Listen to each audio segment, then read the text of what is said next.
আলাইকুম। আমার নাম আকিক মিয়া। ইদেশও অনেক মানুষ আইসইন বা কন্টিনিউ আইরা টু ক্লেম আসাইলেম। সরকারে তারারে জাগা দিরা নানান হোটেল হলো অ্যাক্রস দ্য কান্ট্রি।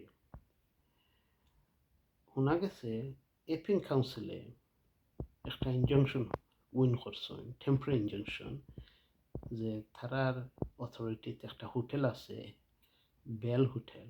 ও হোটেলর সব আসাইলাম শিকার আউট করইতো। কোর্টে রুলিং দিছেন by 12 September 4 p.m. তো asylum seekari হোটেল আসন তারারে আউট করইতো, অল্টারনেটিভ জায়গা বার করইতো। এটা স্টার্ট হয়েছে কিছু আক্তনে।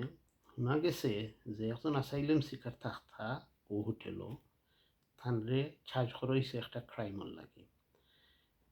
ওটা শুনিয়া হাজার হাজার মাইসে প্রোটেস্ট করা আরম্ভ করছেন। আরও মানুষ আইয়া জয়েন হয়েছেন তারার লগে, যেমনি হোটেল থনে আসাইলাম শিকার বার হর এই হোটেল থনে। ইন রেসপন্স তারা কাউন্সিলে এপিং কাউন্সিলে কোর্টে গেছিল। অবশ্য 11th আওয়ারও ট্রাই করছেন হোম সেক্রেটারিয়ে ইটানি রিভার্স করা যায়, তাই পারছেন না। তাই মনে করলাম আরও আপিল লইব, যদি এটা রিভার্স করা হয় তো আসাইলাম শিকার থাকবা। আর যদি রিভার্স করা হয় না বা ইন ফিউচার এই রুলিং রয়ে যায়, তখন মেবি একটা ট্রেন্ড হয়ে যাব যে আরও কাউন্সিল লইলা আপিল করবা।